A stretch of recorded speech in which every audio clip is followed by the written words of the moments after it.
J'ai été le roi qui a siégé sur le trône pendant 30 ans.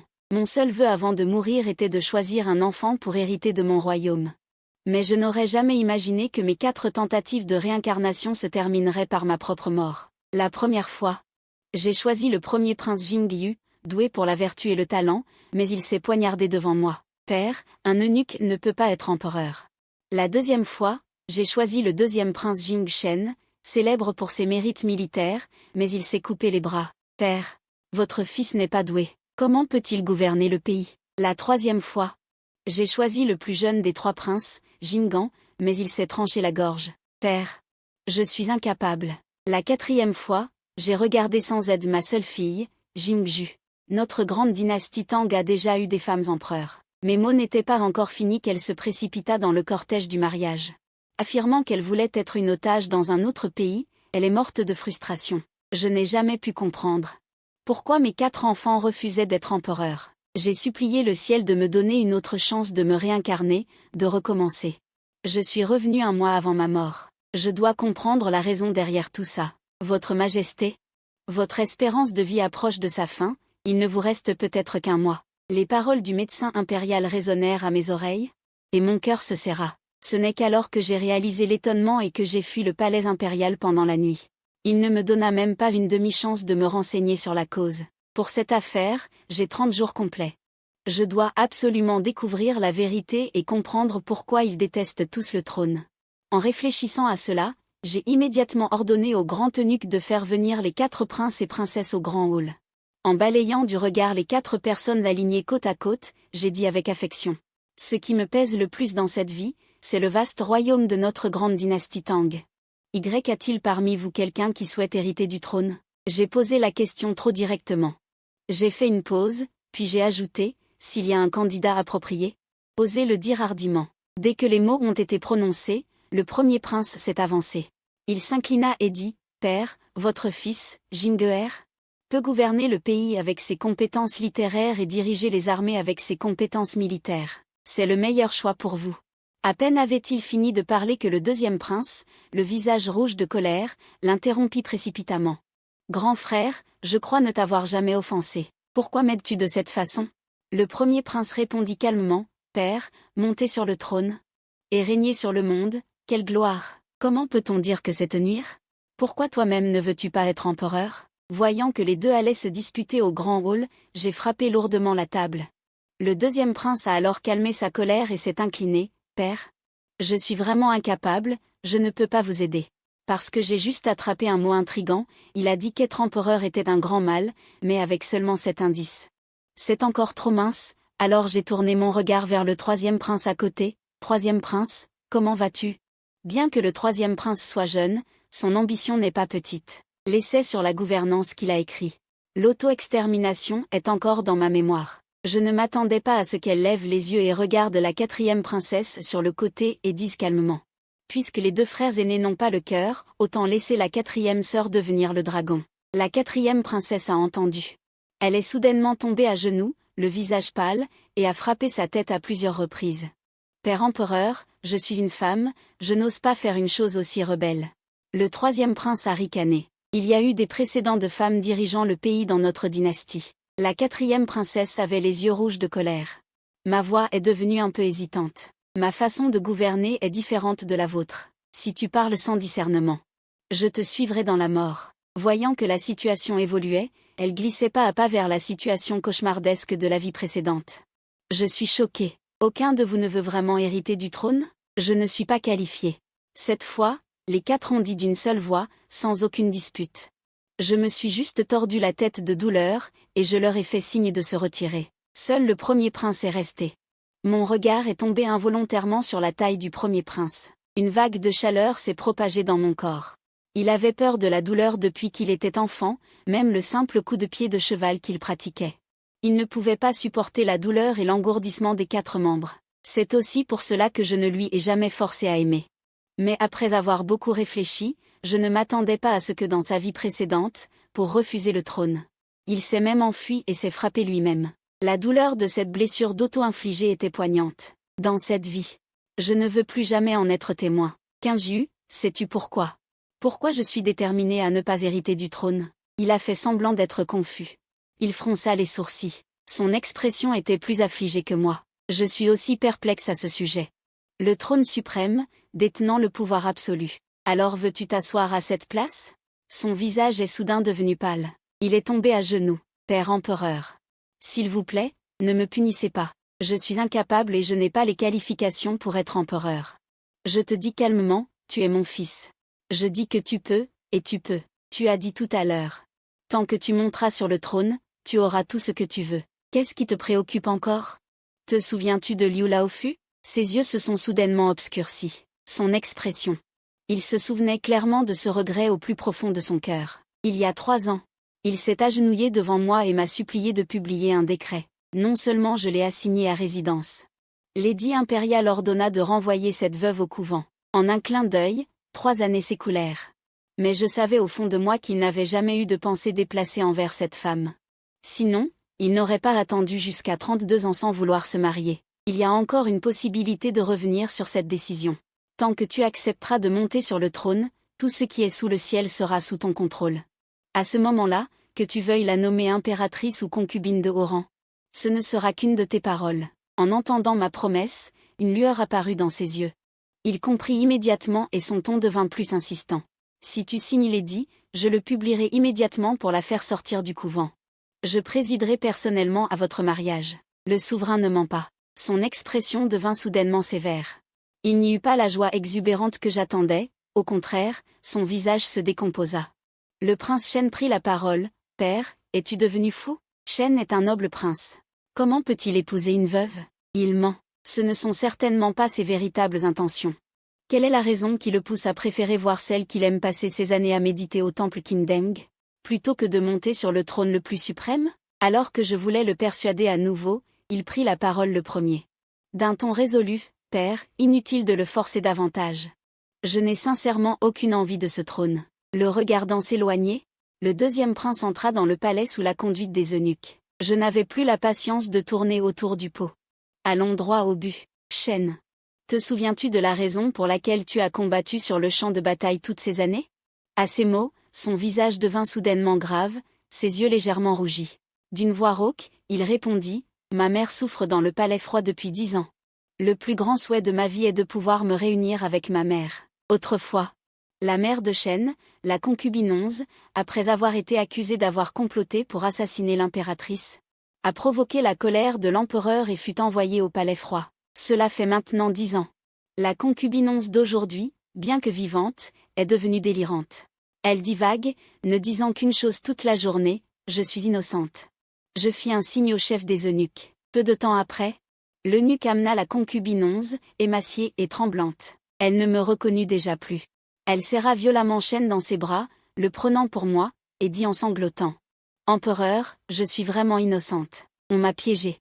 Les yeux de Jing Shen devinrent soudainement injectés de sang. Il serra sa mère dans ses bras et sanglota à maintes reprises. Mère, c'est votre fils, c'est Jing Shen. C'est votre Jing Shen. Mais 11 faits, dont l'esprit était confus, continuait de répéter mécaniquement. Je suis innocent, j'ai été lésé. Je regarde cette scène devant moi. Après avoir parlé lentement, le médecin impérial avait déjà diagnostiqué 11 faits. La raison pour laquelle elle en est arrivée là est qu'on lui a secrètement administré un poison lent dans sa nourriture. Il lui restait peu de temps. Je n'avais plus l'énergie d'enquêter sur le complot, mais tant que tu accepteras de succéder au trône, que ce soit le complot de 11 faits pour assassiner le prince héritier à l'époque, ou qu'elle soit empoisonnée aujourd'hui, je te confierai l'enquête complète. Elle était sur le champ de bataille. Face à 1 million d'ennemis, elle n'a jamais montré la moindre hésitation. Mais en entendant mes mots en ce moment, une pointe de panique traversa ses yeux. Jing Meng repoussa brusquement sa mère dans ses bras et s'agenouilla. Père, votre fils ne peut vraiment pas assumer ce fardeau. Vous devriez plutôt renvoyer ma mère au palais froid. Quoi? Elle ne peut même pas distinguer la vie de la mort et elle a peur du trône suprême? En colère, je saisis le sceptre impérial à proximité et le dirigeai vers son front. N'as-tu pas perdu la raison? Ce n'est pas ta propre mère, celle qui t'a donné naissance et élevé? Elle n'esquiva pas, laissant le sceptre impérial frapper violemment sa tempe, et une tache de sang rouge vif apparut. Ensuite, les yeux rouges, elle s'inclina profondément devant 11 faits, sa voix remplie d'une douleur désespérée. Mère, votre fils est désolé. Même s'il monte sur le trône, il pourra facilement laver votre injustice. Mais votre fils ne peut vraiment plus. J'ai réprimé ma colère et dit mot à mot. Donne-moi une raison. Pourquoi insistes-tu pour ne pas monter sur le trône? Ne pense pas pouvoir me tromper avec des mots creux. Il n'y a pas de tromperie. Dans son souffle, il y avait une résolution proche du désespoir. Il n'y a aucune raison. Si mon père s'énerve à cause de cela, et veut me tuer ou me punir, votre fils acceptera votre décision. Très bien, très bien. J'ai crié de rage et l'ai chassé du grand palais, puis j'ai ordonné. Amenez le troisième à mes côtés. Viens ici. Le troisième prince Jingan hésita un instant. Finalement, il s'est approché de moi. J'ai pointé du doigt le trône du dragon à côté de moi, symbole du pouvoir suprême. Jing Sheng, va t'asseoir dessus. Il a toujours été méfiant et n'a pas pu deviner mes intentions pendant un moment. Son visage était plein de choc et d'horreur. Père, Jing Sheng n'ose vraiment pas. Et il ne comprend vraiment pas l'intention de son père. Je n'ai rien dit de plus, j'ai directement tendu la main et l'ai poussé sur le trône du dragon. Avec un ton taquin, assis-toi. Ressens bien, parmi mes 3 fils, celui dont la nature me ressemble le plus. C'est pourquoi j'ai parié dans mon cœur, tant qu'il s'assied sur ce trône.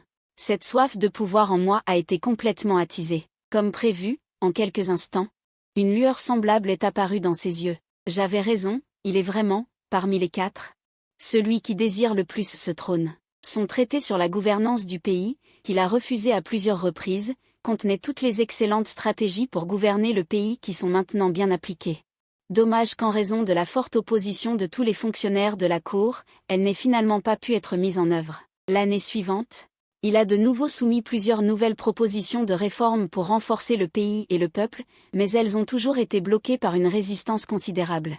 S'il était devenu le 9-5, ses voix d'opposition, ces obstacles, se seraient rapidement évaporés. Sa vengeance, son idéal, cesserait enfin d'être une vaine discussion sur le papier. Maintenant, je lui ai tout ce qu'il a toujours rêvé, dans mes mains. Il lui suffit de hocher la tête, d'étendre la main, pour le saisir fermement.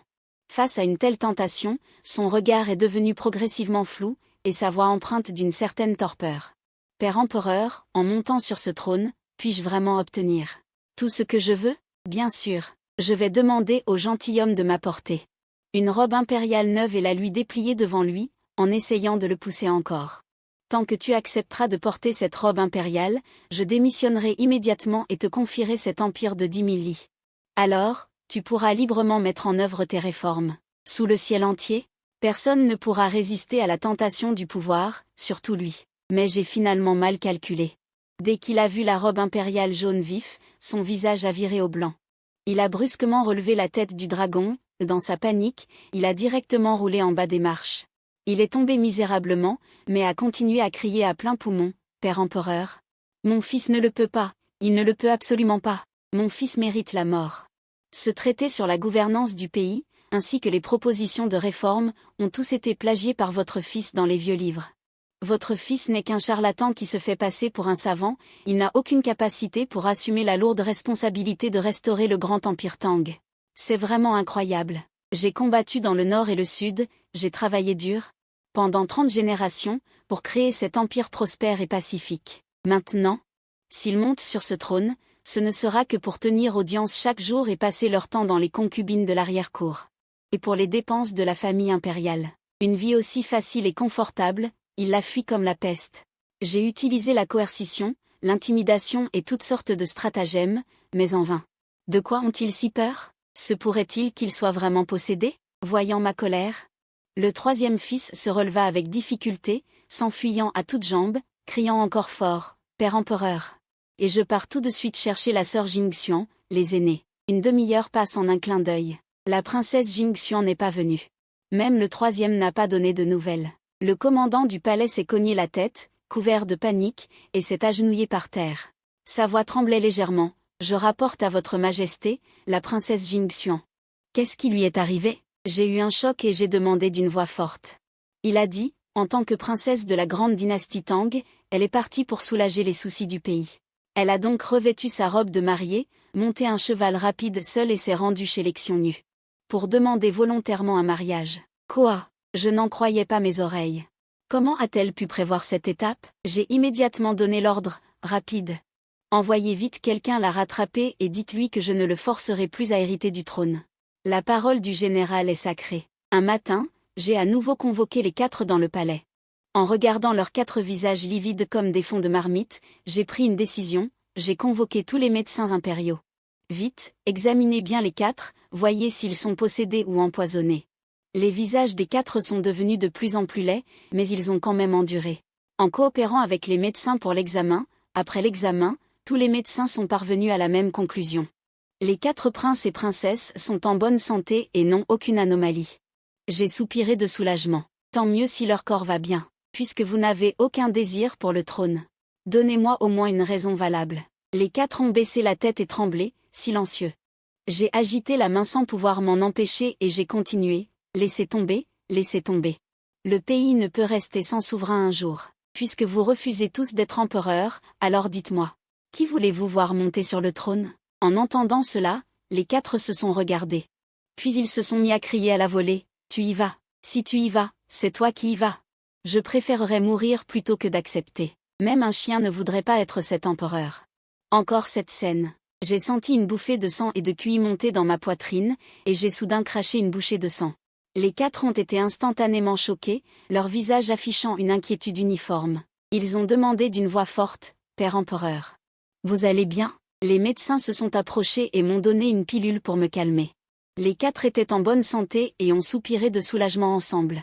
Ils ont dit sincèrement, « Père empereur, tant que vous ne nous forcerez plus à hériter du trône, peu importe qui vous choisirez. Nous n'aurons aucune objection. » Je ne puis m'empêcher de froncer les sourcils. Le soleil se couche, et il n'y a que ces 4 personnes. Si je ne les laisse pas hériter du trône, le pays ne va-t-il pas être cédé à des étrangers? Mon regard balayait le visage des 4, et une idée m'est soudain venue à l'esprit. Mes fils ne veulent pas. Demandez aux petits-enfants de venir essayer. Peu de temps après, mes 2 petits-fils. Et mes 2 petites-filles ont été amenés ici, dans le palais de la Grue Dorée. Bien qu'ils soient jeunes, tant que le poste de prince héritier pourra être décidé, ils pourront être éduqués et lentement formés à Xixing. Ce n'est pas impossible. Je regarde les enfants devant moi, sculptés dans le jade et la poudre. Un sourire apparaît dans mes yeux. Wen Sheng dit, « Venez tous devant votre grand-père impérial. » Qui aurait cru qu'avant que les enfants ne s'approchent, le 2e et le 3e entrèrent. Ils dégainèrent soudainement leurs accessoires à la taille. Alors que tout le monde était pris au dépourvu, 2 éclairs froids passèrent. Les épées furent plantées directement dans les 4 jeunes enfants. Voyant mes petits-enfants tomber dans la mare de sang, mes yeux se remplirent de fureur. Effectivement, je me mis en colère, pointant les 2 hommes et leur hurlant, « Êtes-vous fous? Ce sont vos propres enfants. » Le sang a rougi les carreaux dorés du grand hall, un spectacle choquant. Le premier, Jingyu, et la princesse Jingju, étaient déjà morts sur place. Ensuite, ils ne purent s'empêcher de pleurer amèrement. Le 2e et le 3e semblèrent finalement comprendre le crime qu'ils avaient commis. Ils laissèrent tomber leurs accessoires et joignirent leurs poings, serrant leurs enfants dans leurs bras, pleurant à chaudes larmes, inconsolables. « Mes enfants, c'est moi, papa, qui vous ai déçus. Mais papa ne peut vraiment pas vous laisser devenir empereur. » Mon père s'est précipité en avant. Il a giflé chacun des 2 hommes, sa voix devenant incroyablement triste et furieuse, devenant rauque. Il n'aurait pas dû mourir. Pourquoi n'êtes-vous pas capable de dire la raison? La douleur immense m'a fait monter le sang. Je vomis à nouveau une bouchée de sang. Dans ma confusion, j'ai vu la 3e impératrice, avec un gros ventre, se précipiter dans le grand hall. Les cris de tristesse ont résonné dans tout le palais. Je comprends ce que vous voulez dire. La 3e impératrice a vu son ventre rebondi. Ses yeux devinrent soudainement fous. Elle saisit à nouveau l'accessoire par terre et le dirigea vers la 3e impératrice. J'ai utilisé toutes mes forces restantes pour me précipiter et agripper fermement la lame de l'épée. Au bord de la vie et de la mort, j'ai dit, « Assez, arrêtez de tuer. Je vous promets que son enfant dans son ventre n'héritera jamais du trône. Jamais. » Ses yeux étaient pleins de malheur, et j'ai souri tristement.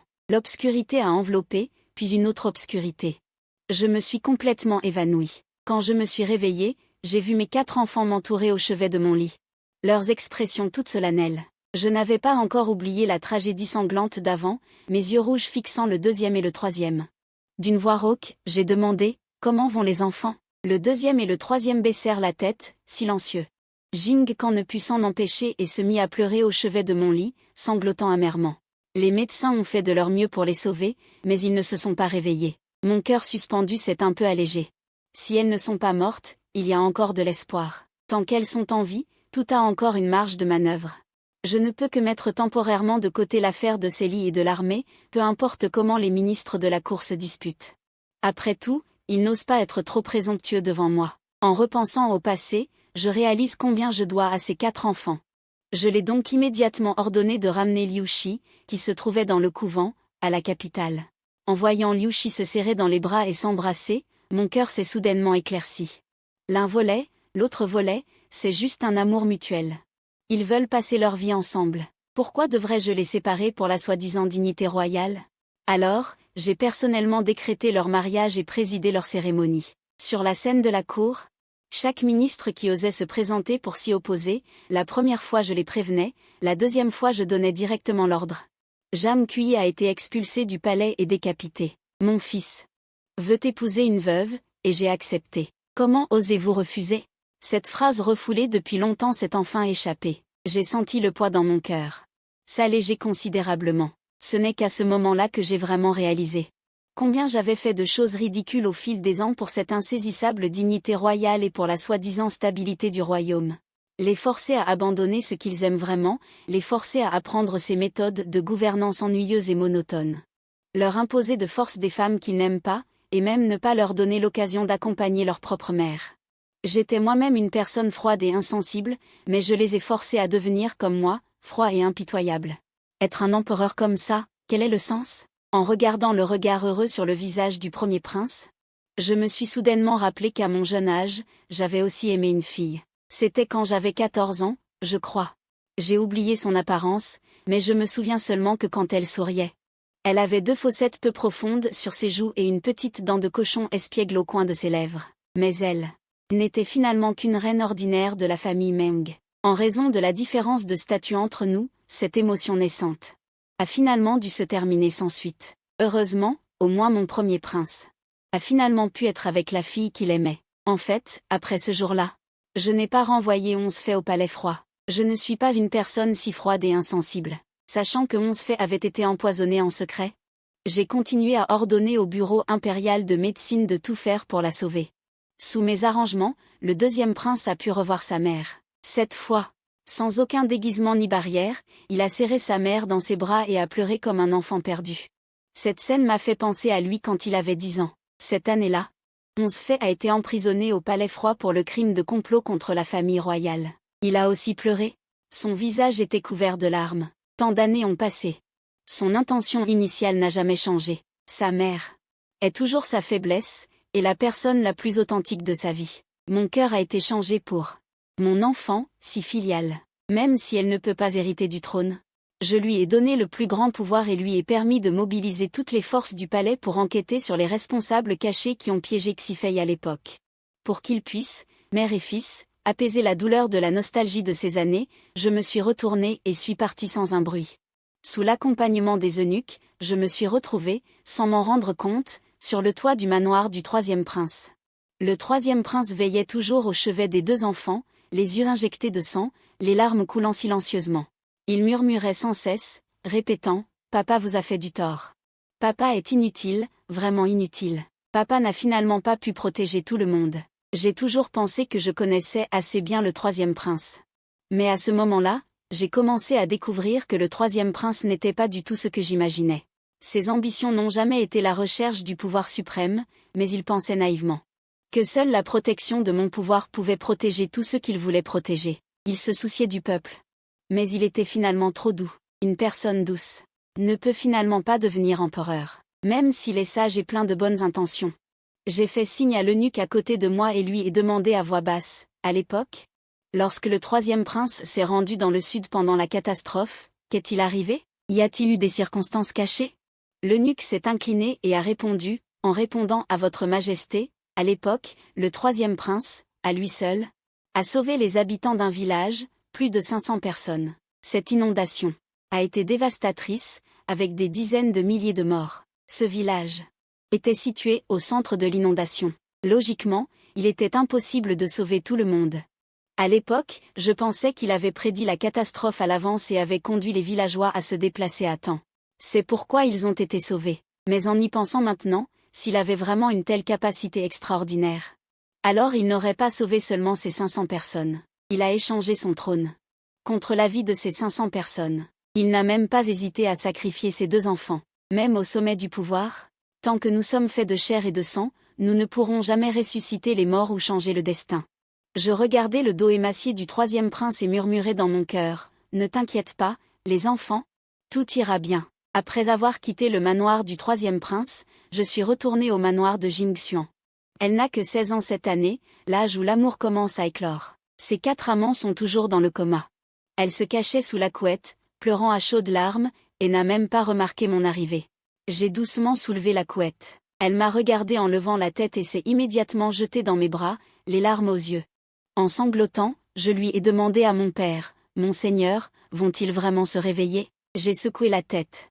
Puis j'ai hoché la tête à nouveau, fermement, « Ils ne mourront pas. Vraiment ?» Elle a levé son visage, marqué par les larmes, les yeux remplis d'espoir. J'ai de nouveau hoché la tête solennellement. J'ai dit mot pour mot, « Même si tu entends les mots de Jun Wixi. » C'est seulement alors qu'il a arrêté de pleurer. Il s'est progressivement calmé. Mon regard s'est posé sur un mouchoir en soie posé à côté de lui, brodé d'un visage de glace. Vraiment délicat, on voit les efforts de la brodeuse. J'ai ri doucement. J'ai doucement dit, il n'est pas nécessaire de vouloir des pourparlers de paix avec les Xiongnu, ce n'est pas par peur que je te force à hériter du trône. C'est par peur qu'une fois assis sur ce trône, tu ne puisses plus jamais être avec Yuan Hao, n'est-ce pas? Il a levé la tête, les yeux remplis de choc, me regardant avec incrédulité. Père, comment le sais-tu? Avant, je suis toujours tombé dans un malentendu, pensant que la raison pour laquelle il refusait le trône était la même que celle de ses 3 frères, qu'il n'avait pas le choix. Mais je savais plus tard. Je me suis soudainement souvenu des détails de la mission de Yuan Hao à la grande dynastie Tang l'année dernière, et j'ai finalement compris. Jing Xian admirait beaucoup les hommes comme Yuan Hao. Il admirait ses grandes ambitions, admirait son orgueil et son esprit indomptable, mais dans le cœur de Yuan Hao, il cachait une ambition dévorante. Il voulait depuis longtemps annexer la grande dynastie Tang et dominer le monde. Par conséquent, son approche initiale de Jing Xian n'avait pas de bonnes intentions dès le début. Mais ma fille n'est absolument pas une femme dont la tête est remplie d'amour. Au contraire, elle a un esprit clair et comprend parfaitement les avantages et les inconvénients. Père, je sais ce qui vous inquiète, mais tant que je l'épouserai, il ne faudra plus jamais à envahir le territoire de la grande dynastie Tang, même si tu savais qu'il n'était pas sincère envers toi. Je l'ai regardé dans les yeux et lui ai demandé personnellement. Face à ma question, il a souri librement, d'une voix calme et ferme. Dans la vie, il est impossible que tout se passe comme on le souhaite. Il faut toujours faire des choix. Même si je suis une princesse de la grande dynastie Tang, je ne peux toujours pas contrôler le cœur des autres. Ce que je veux, c'est seulement cette personne, et la paix entre la grande dynastie Tang et les Xiongnu. Tant que ces 2 souhaits seront exaucés, je n'aurai aucun regret dans cette vie. Es-tu vraiment sûr de ne pas regretter? Il a secoué doucement la tête, son regard clair et lumineux. Père. Bien que Jing Xian soit une femme, elle veut aussi faire sa petite part pour le pays de la grande dynastie Tang. En fait, les pensées de moi et de mes 3 frères ont toujours été les mêmes. Tant que la grande dynastie Tang sera prospère et pacifique, et que les 4 mers seront en paix, peu importe qui sera l'empereur, nous serons volontaires. Le jour où Jing Xian est monté dans le palanquin de mariage, j'ai serré sa main. Si tu es traité injustement par les uns, ou si un jour tu as le mal du pays, Votre Majesté, vous ne devriez pas vous inquiéter pour moi. Jing Xian n'est pas le genre de jeune homme qui abandonne. Ce n'est pas grave si Yuan Hao ne m'aime pas maintenant, un jour. Je le ferai certainement tomber amoureux de moi de bon gré. Il se tient au soleil, son sourire est radieux. Comme un petit soleil rougeoyant, éblouissant. À ce moment-là, mon cœur s'est soudainement rempli d'une fierté indescriptible. C'est ma princesse de la grande dynastie Tang, sachant toujours clairement ce qu'elle veut, vivant toujours aussi franchement et passionnément. Ah ah, une violente quinte de tout m'a secoué, et j'ai craché une autre flaque de sang. Le chef des eunuques s'est avancé et m'a donné une pilule pour calmer le cœur, sa voix pleine d'inquiétude. Votre Majesté, vous devez prendre soin de votre santé. La grande dynastie Tang ne peut pas se passer de vous. Une fois que ma respiration s'est légèrement calmée, j'ai lentement ouvert la bouche et demandé calmement. Petit Shunzi, combien de temps s'est écoulé depuis la dernière fois que nous avons eu cette conversation? Pour votre Majesté, cela fait déjà un demi-mois. Cela signifie que il ne me reste qu'un demi-mois à vivre. Ces derniers demi-mois, je devrais rendre cette terre et ces montagnes à son véritable propriétaire. Je suis allé seul dans les profondeurs du cachot. J'ai ordonné à Yuzu d'ouvrir une cellule de mort restée fermée pendant longtemps. Audacieux, voyant votre Majesté. Ne te mets pas à genoux rapidement. Yuzu s'est immédiatement approché de la personne dans la cellule. Mais l'homme assis sur le tas de foin n'a prêté aucune attention à nos ordres. sans même lever les paupières. Je n'ai pas bougé, mais j'ai plutôt demandé à Yuzu de se retirer. Je me suis alors approché lentement de lui et me suis assis par terre. Le sol du cachot était glacial, même à travers une couche de paille. Le froid s'infiltrait encore dans mes os à travers mes vêtements. J'ai soudainement eu un peu de pitié pour cet homme. Comment a-t-il pu survivre dans un endroit aussi froid et humide pendant 30 longues années? Cette attente a duré 30 longues années. J'ai regardé son profil émacié et j'ai lentement ouvert la bouche, ma voix empreinte d'une certaine nostalgie et d'une certaine satisfaction. Je me souviens encore que quand nous étions enfants, nous avions prudemment échangé nos vêtements royaux et nous étions faufilés dans la cuisine impériale pour voler des gâteaux de lotus. Au final, nous avons été pris pour des voleurs. Nous avons été enfermés dans ce cachot. Le cachot d'alors était aussi froid et sinistre qu'aujourd'hui. Nous nous sommes blottis l'un contre l'autre pour nous réchauffer, jusqu'à ce que notre père envoie quelqu'un pour nous secourir. Il est resté silencieux, mais j'ai l'impression d'avoir ouvert les paroles longtemps réprimées de Shen Feng, ces souvenirs enfouis dans le cœur pendant 30 ans, refont surface comme une marée. Au fait, te souviens-tu de cette légende de la déesse Shen 11 à la cour? À cette époque, tout le monde à la cour parlait d'eux.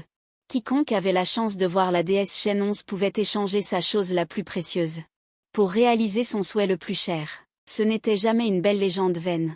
À cette époque, aucun d'entre nous ne pensait que nous rencontrerions vraiment une déesse. J'avais fait un vœu pour monter sur le trône de l'empereur. Mais la déesse a dit que parce que j'avais un handicap de naissance au pied, mon père, l'empereur, avait déjà décidé de léguer le trône à toi, sauf si j'étais prêt à renoncer à notre fraternité.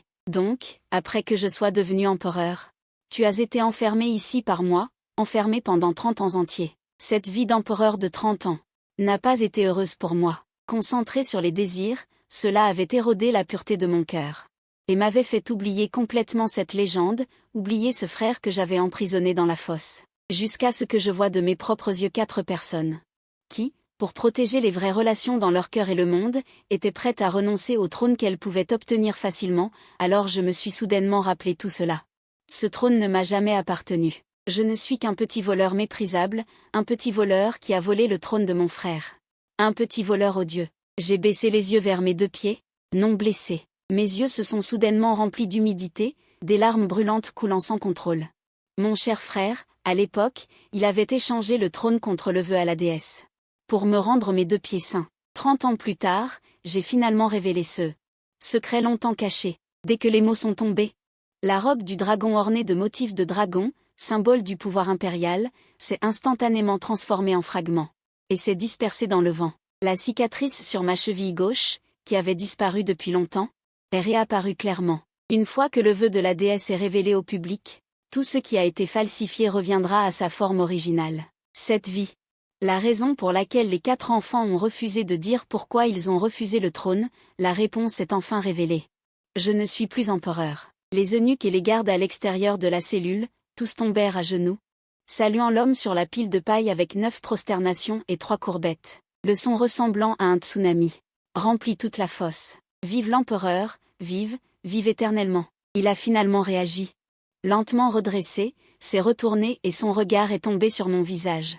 Ses yeux, silencieux depuis 30 ans, étaient maintenant pleins de larmes. Son appel chaleureux et sincère fut comme une clé ouvrant tous les carcans de mon cœur. Je ne pouvais plus me retenir et je l'ai serré dans mes bras, la culpabilité et les remords retenus pendant 30 ans. À ce moment, il éclata en sanglots, incapable de parler. Je suis désolé, je suis désolé. Tout était trop tard, et il a finalement enlevé tous ses déguisements, comme un enfant. Il a pleuré toute sa vie et m'a serré dans ses bras, la voix étranglée. Frère, je pensais que tu ne viendrais plus jamais me chercher. Je le caressais doucement, son corps tremblait légèrement d'une émotion nerveuse et excitée. Wenzhong, frère est venu te chercher. Rentrons à la maison. Je l'ai ramené à la maison que nous avions quittée il y a 30 ans. Habituellement, les 30 années de vie en prison avaient usé son tranchant, mais n'avaient pas détruit son corps. Après avoir pris son pouls, le médecin impérial a dit que son corps était toujours en bonne santé. Je lui ai laissé une lettre. Dans la lettre, je lui ai demandé d'être un bon empereur, aimant le peuple. Après avoir écrit, je me suis retourné et suis parti sans bruit, ayant perdu mon statut d'empereur. J'étais comme un vieil homme décrépit que personne ne connaissait, errant dans le vaste palais. Dans le vaste palais, j'errais sans but. Sans m'en rendre compte, je suis arrivé à l'endroit où j'avais rencontré la déesse Shangxi. Je me tenais là tranquillement. Je suis resté là longtemps, jusqu'à ce que mes forces s'épuisent et que ma vision devienne floue. Juste au moment où j'allais m'évanouir, la vie que j'attendais depuis 30 ans est enfin réapparue devant mes yeux. Il y a plus de 30 ans, j'ai échangé mon affection fraternelle avec mon frère contre le trône suprême. 30 ans plus tard, mes 4 enfants ont également conclu un accord avec la déesse l'un après l'autre.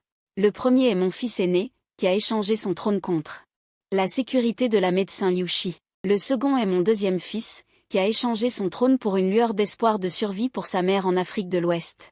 Le troisième est mon troisième fils, qui a volontairement sacrifié son trône pour sauver plus de 500 villageois. Le quatrième est ma quatrième princesse, qui a renoncé à devenir impératrice pour défendre la paix entre la grande dynastie Tang et les Hun. Ils vivent beaucoup plus clairement que moi. Ce n'est qu'à ce moment-là que j'ai enfin compris complètement. Devant les êtres les plus proches et les plus aimés, le soi-disant trône ne vaut vraiment rien. Alors, j'ai regardé la déesse Shangxi devant moi et j'ai demandé sincèrement. Déesse, ma grande dynastie des 10 000 sages n'a plus qu'une demi-lune de vie. Puis-je échanger mes années restantes contre le réveil précoce de mes 4 petits-enfants? La déesse secoua doucement la tête. Je me sentis un peu effrayée et me précipitai. Je sais, la vie d'une personne mourante peut ne pas valoir grand-chose.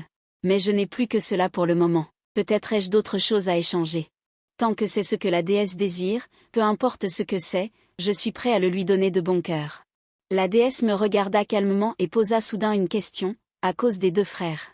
Sommes-nous vraiment aussi aimants que par le passé? C'est ce que mon frère et moi lui avons demandé la première fois que nous l'avons rencontré. À ce moment-là, nous avons tous les 2 répondu sans hésiter.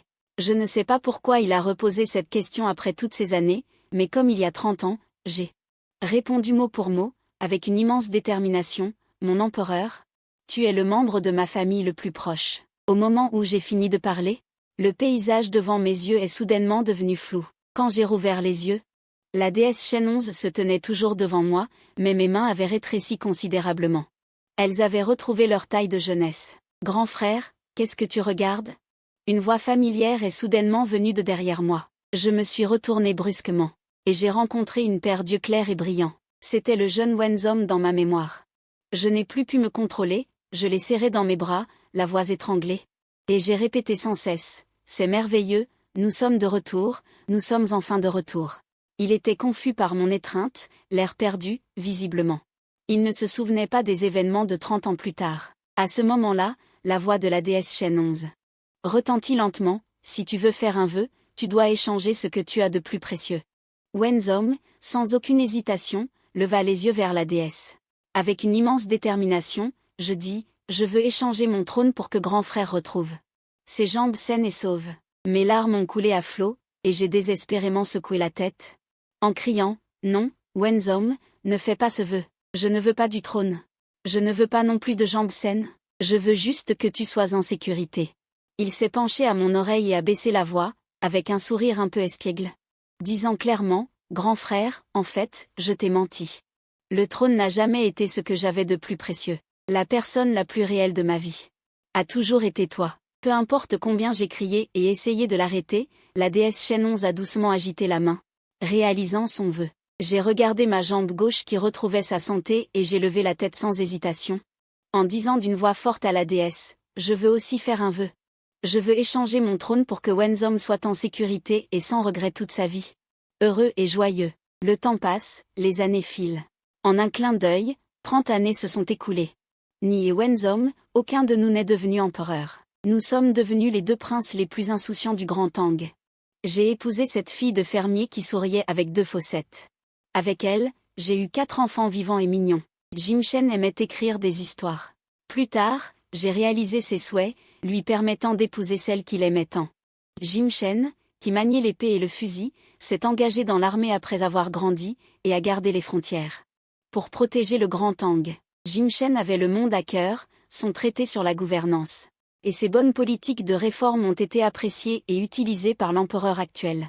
Jing Xuan, toujours aussi courageux dans sa quête d'amour, a vraiment voyagé loin dans le désert, chez les Xiongnu, pour poursuivre Wenhua. Wenzhong a eu une vie paisible, réussie et sans souci. Nous nous retrouvions souvent, jouant aux échecs, buvant du thé, ou emmenant une troupe de petits-enfants espiègles faire des excursions. C'est merveilleux. En fin de compte, la vie que j'ai passé ma vie à chercher n'était en fait si simple.